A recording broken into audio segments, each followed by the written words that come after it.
Rumor has it the boss is completely under his wife's thumb. He supposedly always ducks out of company dinners, using the excuse that he needs to go home to be with his wife. At the celebration banquet, a colleague gossiped, "Doesn't President Prescott need to go home to his wife tonight?" The man tilted his chin in my direction. "Not tonight. My wife's right here." Me. As I neared the company building, I realized I'd brought the wrong work badge. I stared despairingly at the card bearing the words, President Alastair Prescott. Braving the cold wind, I called the man himself. A clear, pleasant male voice quickly answered, "Yes. I hesitated, finding it hard to say. "Did you happen to bring my badge today?" The man chuckled softly. Then came his affirmative reply, "Yes." I breathed a sigh of relief. "Great, I'll wait for you downstairs and we can swap." "No need," Alastair Prescott said. "It's freezing out, you go on up. I'll clock you in today." I hesitated. "Is that okay? Why wouldn't it be?" After a few seconds of standoff, I gave in. "All right then, we'll swap them at the office." "Okay." He sounded like he was about to hang up. I quickly stopped him. Do you need me to clock you in?" "I don't need to clock in." He answered that first, then added, "Besides, I have a name. If you don't like using it, you could call me something else." The word husband was on the tip of my tongue. My cheeks flushed hot, and I hurriedly hung up the phone. President Alastair Prescott is my husband. This already incredible fact felt even more forbidden within the walls of the company building. I carefully tucked his badge away and took the elevator to the 17th floor. I thought the badge incident was over. But as colleagues gradually arrived, they were all buzzing about something. Claire Davies, who sat next to me and was my closest work friend, was practically dancing with excitement when I asked her what was going on. "Someone saw President Prescott clocking in downstairs today." I froze. She continued, "A big shot like him doesn't need to clock in at a specific time, so everyone's guessing he was clocking in for his wife." I tried to argue, why would they immediately guess it's his wife? She gave me a mysterious look and waved me closer. I leaned in, and she whispered, "Actually, everyone's been secretly saying that President Prescott's wife works right here in our company." My knuckles turned white as I gripped the armrest. My heart felt like it had leaped into my throat. Trying to keep my voice steady, I looked at her. "Really? Who knows?" she shrugged, "but that's the rumor." Having dropped the bombshell, she returned to her normal volume, laughing. "Well, this definitely solidifies President Prescott's reputation for being henpecked. Getting up early to clock in for his wife? That's hilarious." I managed a weak, forced laugh, but inside, I wasn't laughing at all. Alastair Prescott being henpecked was the most absurd rumor I'd ever heard. I had no idea how it even started. It seemed to stem from a time he'd skipped a company gathering, using the excuse of going home to his wife. From then on, the legend of Alastair Prescott being afraid of his wife spread like wildfire. Perhaps it was because he was usually so cold, serious, and impersonal at work that when the rumor surfaced, absolutely no one doubted it. Everyone readily believed it. It was as if this rumor gave him a weakness, making him seem more human. Only I, his wife, knew how utterly ridiculous the rumor was. How could Alastair possibly be afraid of me? Why would he go home just to be with me? He clearly just didn't want to attend the dinner and used me as an excuse. Just like when he didn't want an arranged marriage and hastily found me to register our marriage instead. From beginning to end, I was just his shield. 2. The clocking in incident added a bit of spice to the otherwise dull work life. Some colleagues were already pestering the HR assistant to check the clock in records for that specific time slot to narrow down the list of potential candidates for Mrs. Prescott. Just as I was feeling anxious, the culprit himself sent me a message. Where should we swap? With all eyes on this, I definitely couldn't risk meeting him secretly. I quickly took a screenshot of the group chat discussion about checking the records and sent it to him, worriedly typing. Will they find out? Alastair. Not unless they want to get fired. Such a firm tone, such a strong sense of security. My worry instantly vanished. I replied to his earlier message, let's not swap for now. We can do it when we get home. After all, the number of times I actually needed my badge during work hours was minimal. Other than clocking in and out and using it in the cafeteria, it served no other purpose for me. But perhaps it's true that what you fear most is what happens. Halfway through the workday, my manager, Mr. Henderson, suddenly called me into his office. Is your speech ready for later? It was for an internal department recognition meeting, and as a top employee, I was supposed to give a short speech. I nodded and showed him the draft I had prepared. He read it carefully, then looked at me. Normally, I wouldn't need to check this, but I heard President Prescott will be attending this department meeting, so we need to be prepared. I was stunned. President Prescott is attending too? Yes, he looked at me again. Remember to wear your work badge when you go on stage later. Let's present a good image for our department. For a moment, I was genuinely speechless. Meeting Mr. Henderson's probing gaze, I forced a smile. Do I absolutely have to wear it? What, you didn't bring it? I did, but not quite. Mr. Henderson sighed, took off his own badge, and handed it to me sternly. Just wear this for show, don't let it happen again. I nodded quickly and scurried out of his office like an obedient lackey. Alastair Prescott indeed showed up for the 10 a.m. department meeting. With Mr. Henderson's badge hanging around my neck, I carefully avoided casting even the slightest glance in Alastair's direction. But he seemed to be there merely as an observer. He rested his chin on one hand the entire time, saying nothing. Soon, it was my turn to go on stage. I mentally reviewed my speech, took the microphone, and delivered the prepared words. Suddenly, I saw Alastair raise his phone, as if taking a picture. The lens was aimed at me. He zoomed in, closer and closer. I couldn't tell what he was focusing on. Then, something strange happened following Alastair's lead. Other colleagues also started raising their phones and pointing them at me. I took a deep breath. Under immense pressure and facing numerous camera lenses, I managed to finish the short speech. Thunderous applause followed. As I walked off stage, the first thing I did was grab my phone. Sure enough, Alastair had sent a message. A high-definition close-up photo of Mr. Henderson's badge on my chest, accompanied by his questioning tone, "Why isn't it my badge?" I nearly rolled my eyes into the back of my head. Wear his badge openly on stage. Did he want me to kiss my career at this company goodbye? I replied with 6 periods. Alastair tactfully sent no more messages. The department recognition meeting ended without any major incidents. Back in the office, colleagues gathered around my desk, chattering excitedly and demanding I treat them. I agreed to each request. Suddenly, someone spoke up. "Sophia, can I borrow your nail clippers?" I nodded. While rummaging through my bag for my keychain, I continued responding to other colleagues. My fingertips brushed against cold keys. I pulled them out, about to hand them over, but the keyring got tangled with the blue lanyard, pulling Alastair Prescott's badge, which I had hidden in my bag, out with it. There was a soft clatter. Alastair Prescott's badge fell onto the floor, right in front of everyone. 3, it landed face up, revealing Alastair Prescott's photo and name clearly. Someone sharp-eyed spotted it and asked in confusion, "Why is President Prescott's badge here?" This question instantly drew everyone's attention. Oh my God, it really is President Prescott's.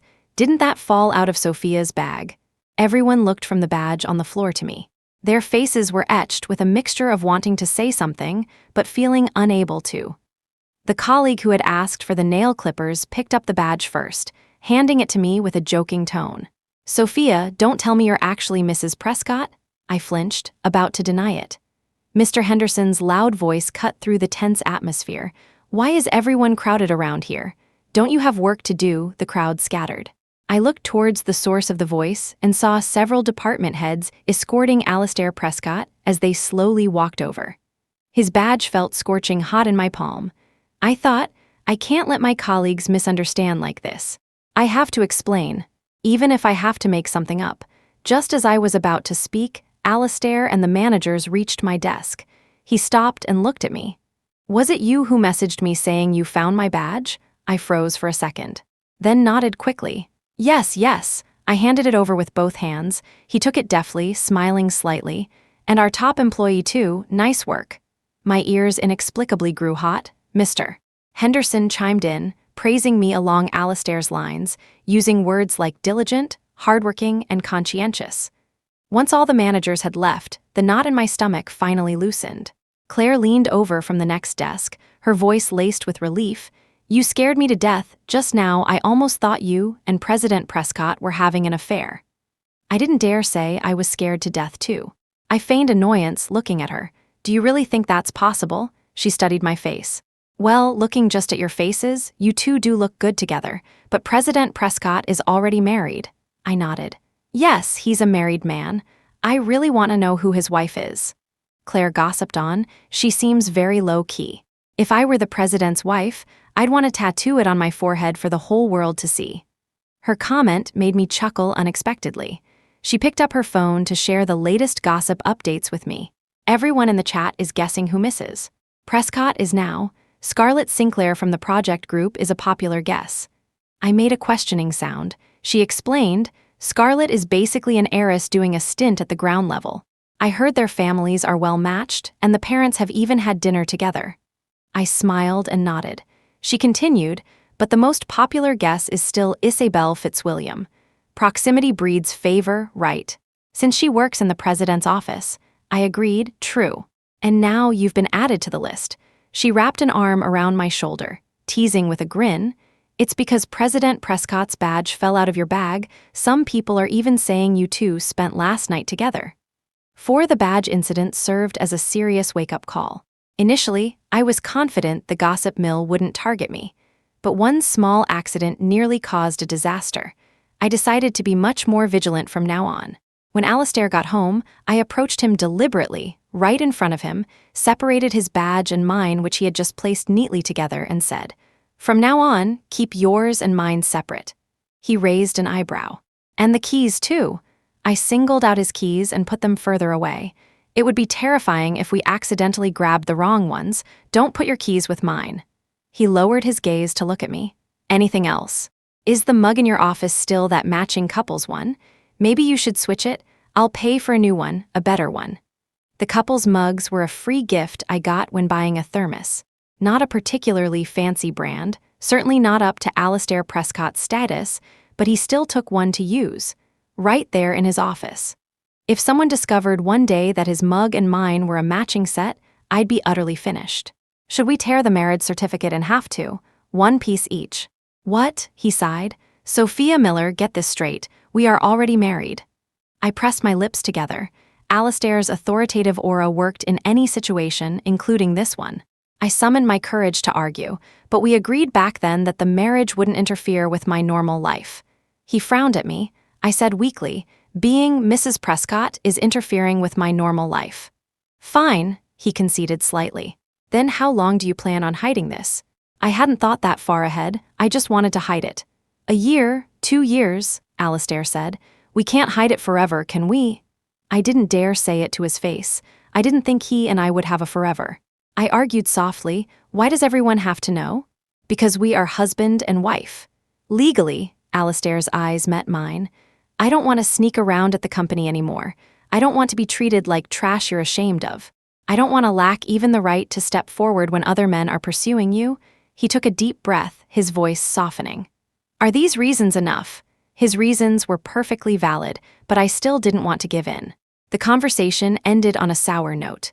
That night, lying in my bedroom, I couldn't stop thinking about the forlorn look in Alistair's eyes as he turned away. Are we having a Cold War now?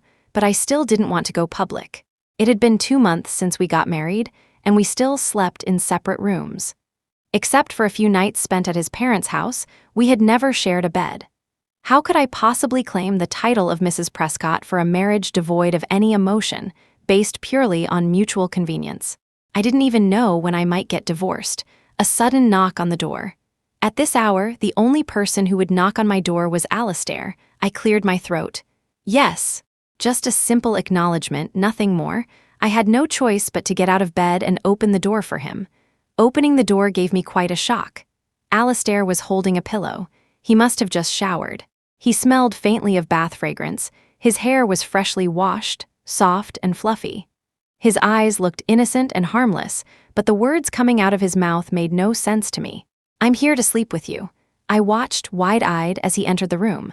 He carefully placed the pillow, lifted the covers, lay down, placed his hands neatly on his stomach, looking quiet and well-behaved. Leaning against the door, I was still bewildered. "What do you mean?" "I mean fulfilling our marital duties, wife." I suspected Alistair had lost his mind.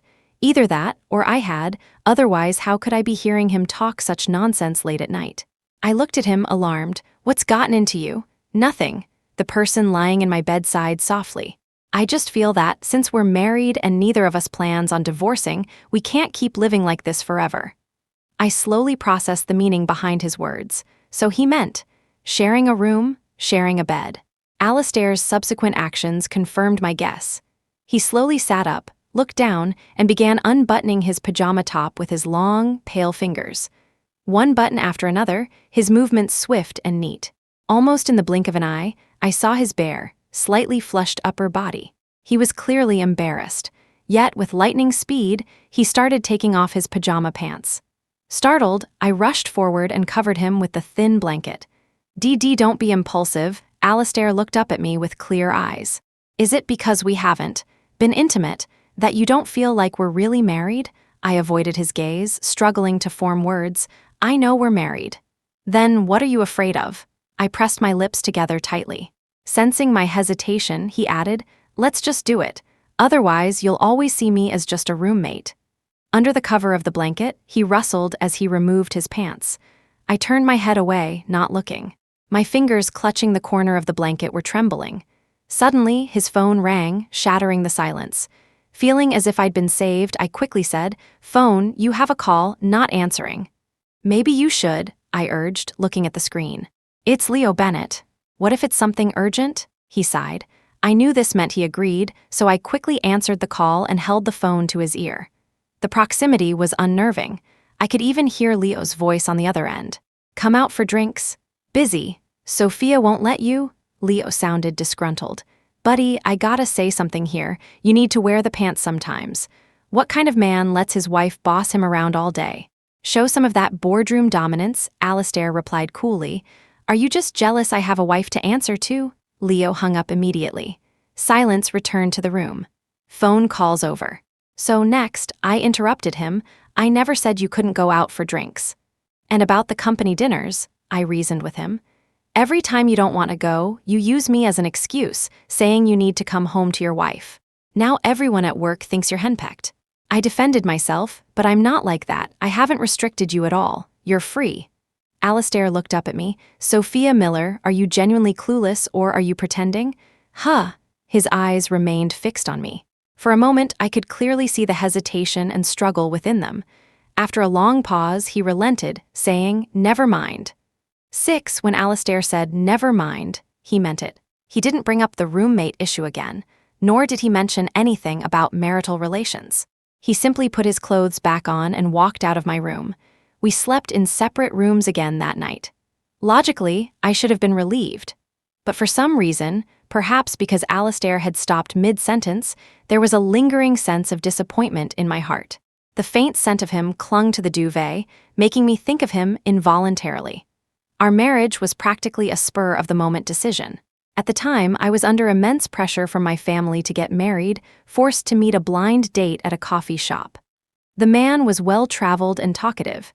He kept describing the scale of his company, its bright prospects, occasionally showing off his watch, casually mentioning, "Patek Philippe Nautilus, nice, isn't it?" I forced a smile.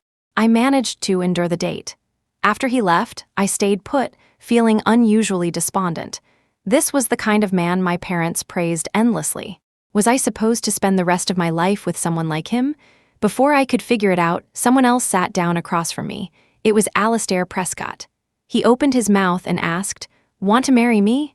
I looked at him, slightly bewildered.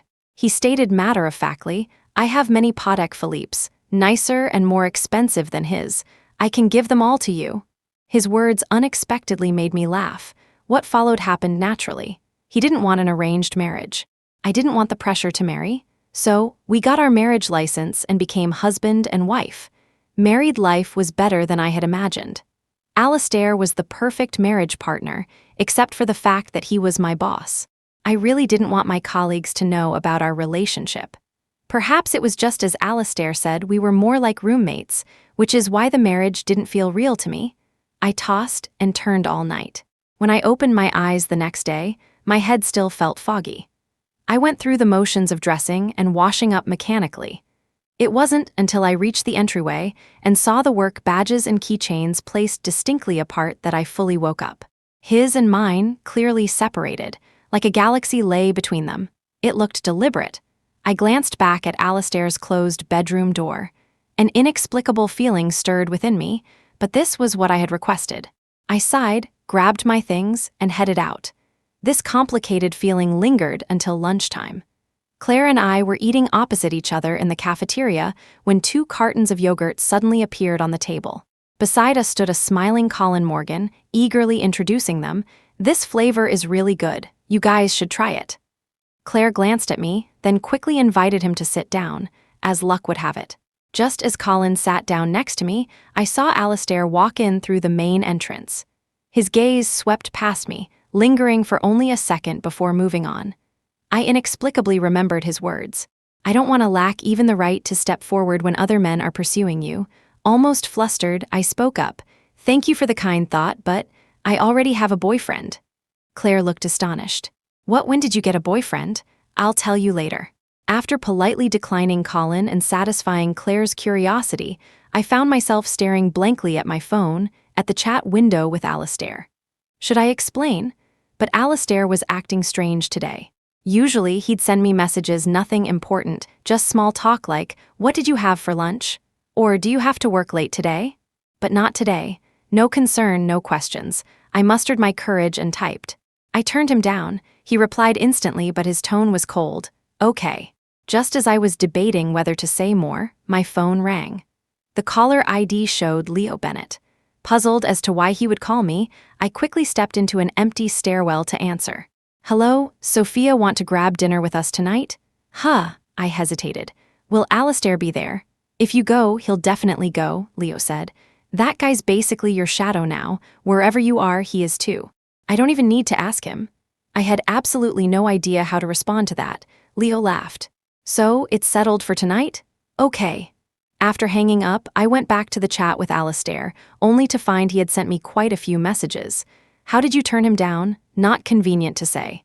"What about the others? Did you turn them down too?" "Sophia Miller talked to me." I quickly called him. Alistair answered immediately but didn't speak. I caught my breath slightly. "Leo just called, asking about dinner tonight. When did he get your number?" "At the last gathering." "Fine," he said. "But stay away from him in the future." I blinked slowly. He asked, "Can't you do that?" I felt inexplicably annoyed. "You don't seem like someone who's henpecked at all." He was the one controlling me more. Alistair cleared his throat. "Fine, I won't control you then." After a moment of silence, he asked about the incident in the cafeteria at lunchtime. I had no choice but to recount everything. It wasn't until I heard faint footsteps in the stairwell that I realized the call had lasted nearly 20 minutes. I quickly said, "I need to get back to the office." Alistair stopped me, his tone slightly odd. "Where were you when you called me?" "The stairwell." He let out a strange laugh, his voice full of teasing. "Sophia Miller, do you like sneaking around with me?" 7. The impact of the phrase, sneaking around, was significant. So much so that when I got into Alistair's car that evening, I still felt a little embarrassed to look at him. The driver, Robert Davis, in the front seat, enthusiastically pointed out, "Ma'am, there's yogurt in the mini fridge. Mr. Prescott specially prepared it for you." "Chatterbox," Alistair muttered, turning his head to look out the window, the tips of his ears red. Suspiciously, I opened the car's mini fridge. Seeing it filled with the same brand of yogurt Colin had offered, I fell silent too. I took one out, had a couple of sips, but still felt like picking a fight. "Do you have to be so childish?" Alistair said. "I bought them for myself." He misunderstood. "Oh." Sipping my yogurt, we arrived at the restaurant. Alistair and I entered the private room one after the other. Alistair didn't have many friends, just 3 close ones. Perhaps because they were so close, the moment he sat down, he was immediately ambushed by the trio. Getting our Mr. Prescott out for dinner these days is really tough, huh? 1 minute it's no time, the next it's too busy. Are you just completely ditching us buddies? So what if you have a wife? Bros before? Never mind. Were we like this when we were dating? Hearing this, even I felt a little embarrassed, but the target of their complaints showed no shame.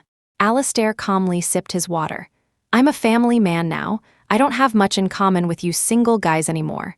"Hey," the 3 protested in unison. Seeing Alistair unmoved, they turned their attention to me. "Sophia, look at him." "What about me?" Alistair defended himself.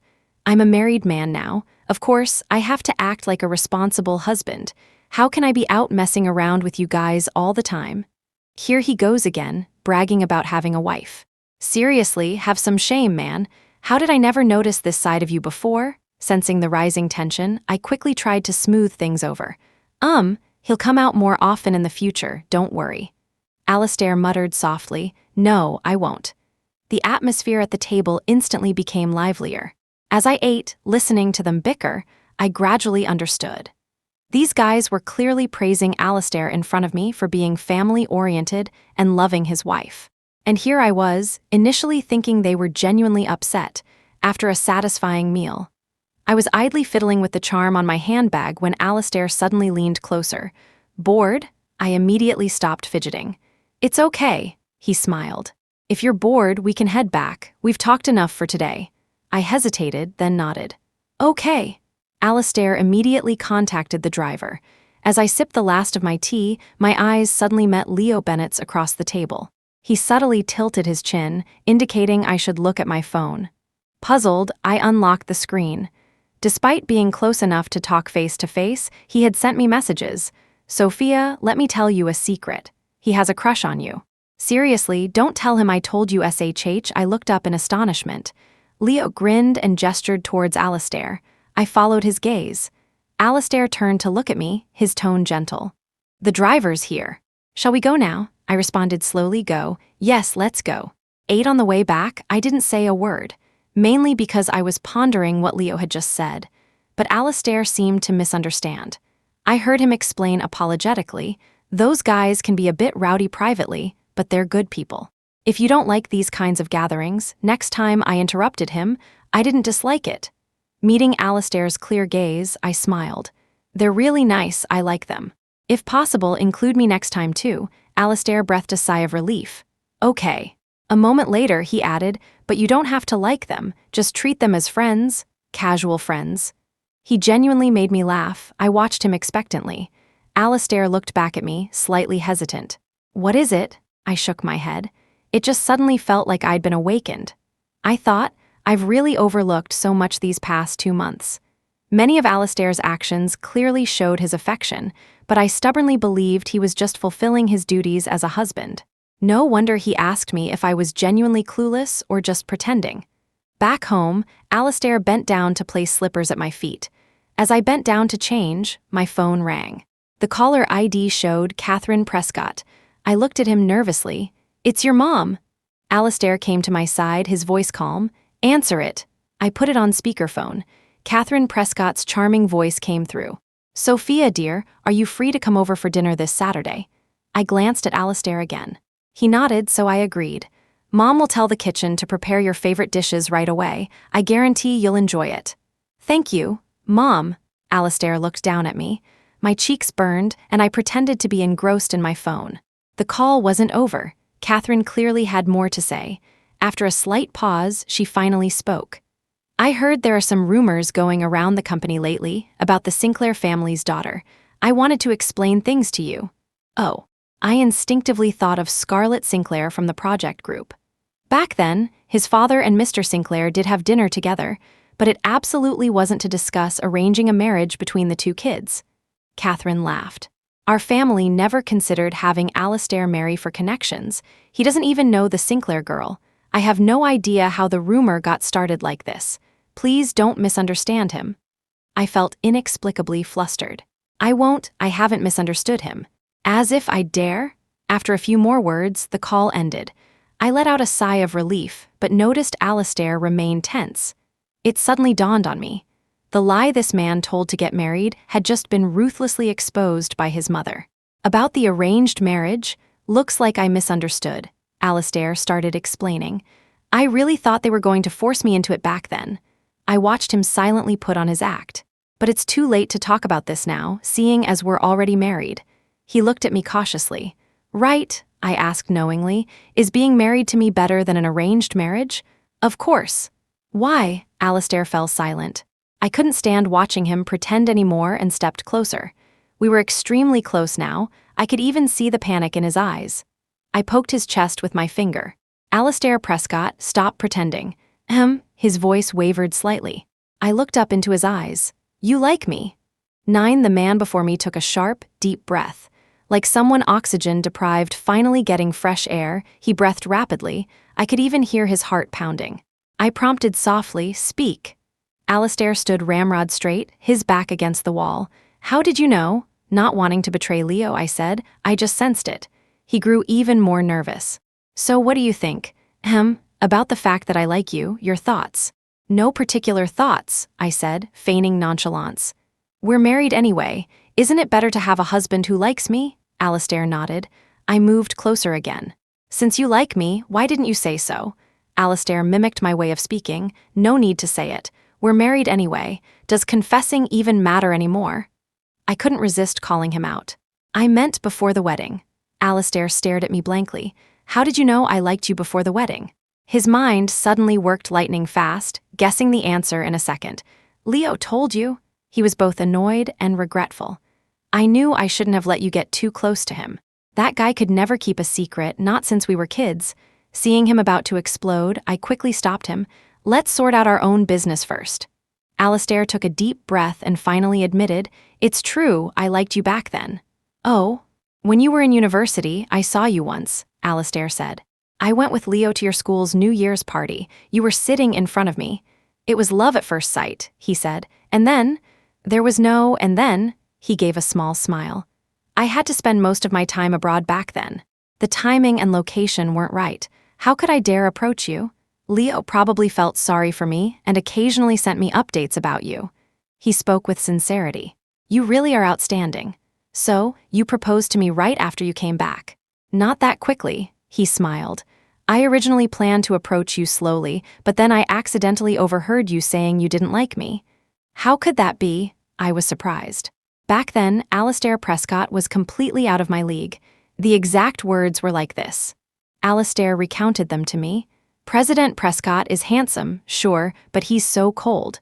Could you really handle a boyfriend like that? He's like an ice sculpture. I definitely couldn't." I remembered everything. It was a conversation I had with Claire. I looked at him, feeling slightly guilty. Alistair smiled faintly. "At that moment, I thought, forget it. I didn't dare bother you again until I ran into you again at the coffee shop." I recalled that absurd blind date. "I didn't have any ulterior motives," Alistair said. "I just thought I could do better than him." "Even if you didn't like me, I could be a better husband than him," he stated. I looked at Alistair, whose cheeks were now flushed crimson, his lips even trembling slightly. An unfamiliar ache spread through my chest. I looked at him. "What if I had never found out?" "Then you wouldn't have found out." He slowly exhaled. "You're already my wife. What more could I possibly want?" I stared at him suspiciously. He buckled again. "All right, I admit it, I'm very unsatisfied." He said, "I gradually couldn't stand the way other men looked at you. I hate seeing you avoid me like the plague. I want everyone to know we're a couple. I want the whole world to know you care about me. So that's why you act like that outside?" "Yes." He admitted it directly. "I don't know why I'm like this. Even though you don't care about me, I'm still like some delusional patient, desperately craving everyone's envious gazes." He said, "Even business partners know. If they say, your wife really loves you, negotiations go smoother." I couldn't help but softly call his name, Alistair. He seemed to snap back to reality, giving me a small smile. "Sorry, did I scare you?" I shook my head. I was just marveling at how different he was now from his usual cold, aloof demeanor. Tall, yet vulnerable. I suddenly felt an urge to hug him. I took a small step, but he beat me to it, pulling me into his arms. His embrace was warm and tight. I couldn't see his expression, but I could hear his voice, utterly humble. "Sophia Miller, like me, please." His voice echoed by my ear, pleading again and again. "Wife, I'm begging you, please like me." Like me, like me, like me? 10. I didn't sleep well. Every time I closed my eyes, my mind filled with the sound of Alistair begging me to like him. Shamefully, I realized I was happy about it. Even though I didn't like him, I was still pleased that he liked me. I felt like I was going crazy, but Alistair was clearly crazier. The next morning, when I picked up my phone, the screen was flooded with unread messages from him. The timestamps ranged from when we went to our separate rooms last night until just moments ago. "Did I scare you? I didn't mean anything by it. It's okay if you don't like me. We can still be roommate spouses with no feelings involved. Of course, it would be better if you could like me a little. Sorry, I won't bother you anymore. You're not thinking about divorce, are you? I promise my feelings won't interfere with you. Don't get a divorce. Can you just forget what I said tonight? Thinking about it, there's nothing really likable about me. I shouldn't make things difficult for you. Does being handsome count as a good quality? I also have a lot of money. I can give it all to you. Sorry, I really won't bother you again. Good night. Last question, what type of man do you like? Breakfast is on the table. Remember to drink your milk. I'm heading to the office first. It was only 8 a.m., much earlier than Alistair usually left for work.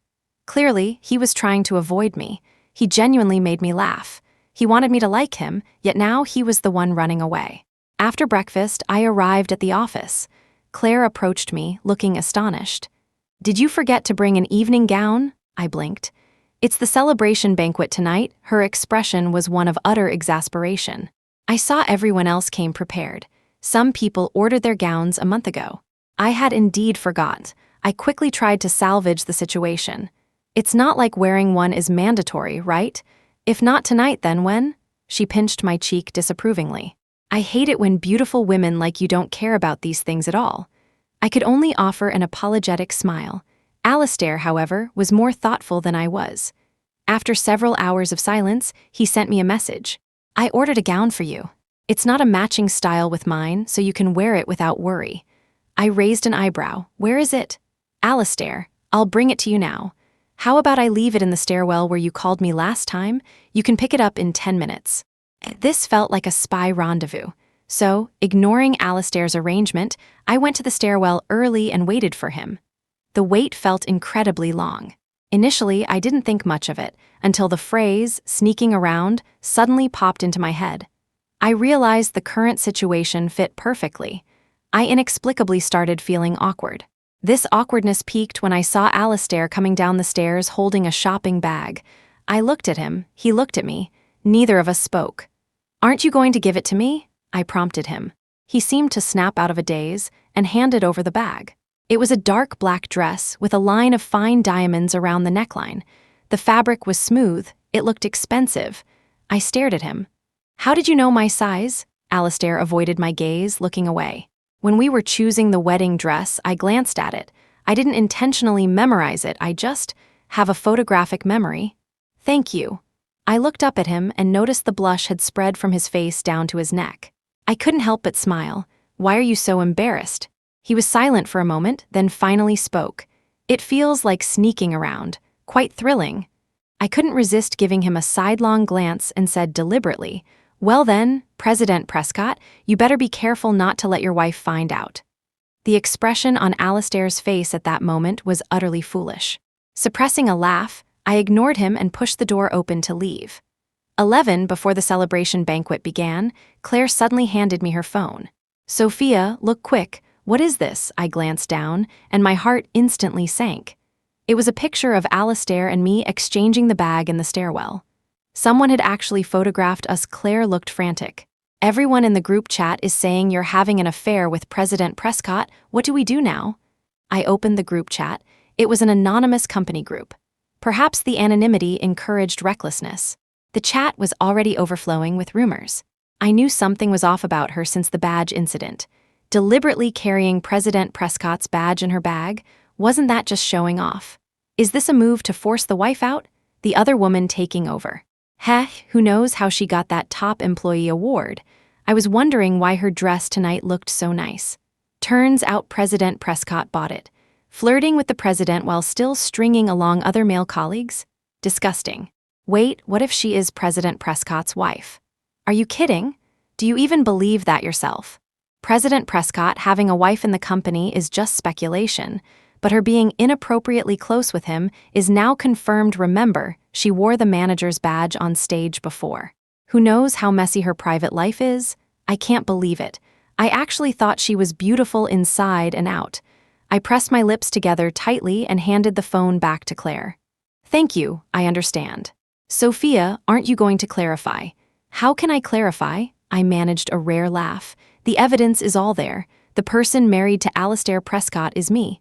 Claire's jaw dropped. After a long moment, she finally choked out. Holy crap, I patted her hand reassuringly. Let's wait until after the banquet. But someone was clearly not willing to wait until the banquet ended. As more people filled the banquet hall, more and more gazes, intentional or not, landed on me. This meant the news from the group chat was spreading rapidly. I sighed and went to the buffet table to grab a small cake to tide me over. A cold voice sounded beside my ear. Do all homewreckers have such thick skin? How can you act like nothing happened after something this big? It was Isabel Fitzwilliam from the president's office. It dawned on me. You took the photo. No, she denied instantly, then added, I'm just curious, how did you manage to hook up with President Prescott? Are you asking because you want to hook up with him too? She choked, her striking face instantly becoming arrogant and domineering. Do you think you can act recklessly just because you have President Prescott backing you? He might just be playing around, she said. President Prescott's wife will be here tonight. Then you'll see how miserable the ending is for a homewrecker.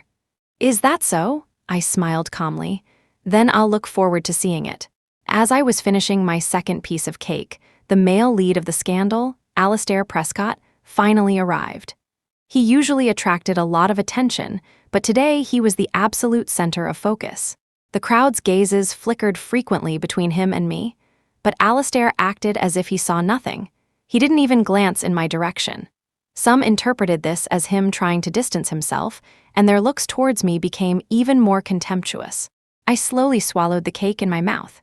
Suddenly, I heard a troublemaker ask him, It's the celebration banquet tonight. Does President Prescott need to leave early to go home to his wife? In the noisy banquet hall, Alastair's voice was exceptionally clear. Not tonight. My wife's right here. Huh, Mrs. Prescott is here? The questioner's eyes scanned the room. Where? I was so nervous I forgot to chew. I saw the confident man smile slightly and tilt his chin in my direction. Finished eating. Come here. Meeting the gazes of the entire room, I braced myself and walked to his side.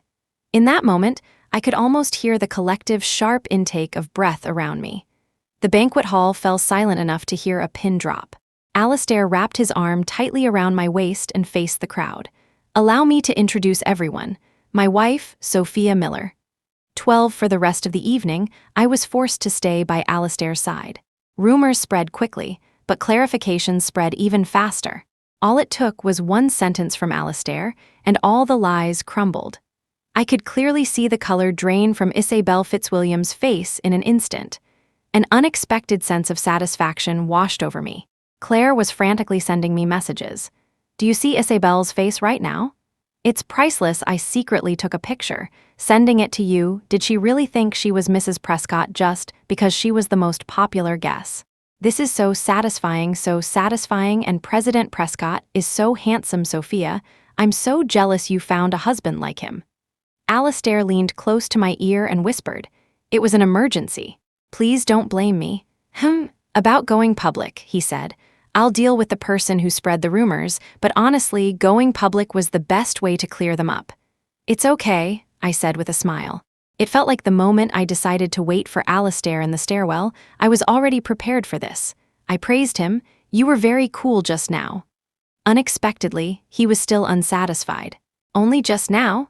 The list of rumor mongers was sent to Alastair's phone after the banquet. He didn't show me who was on the list, just told me he would handle each one.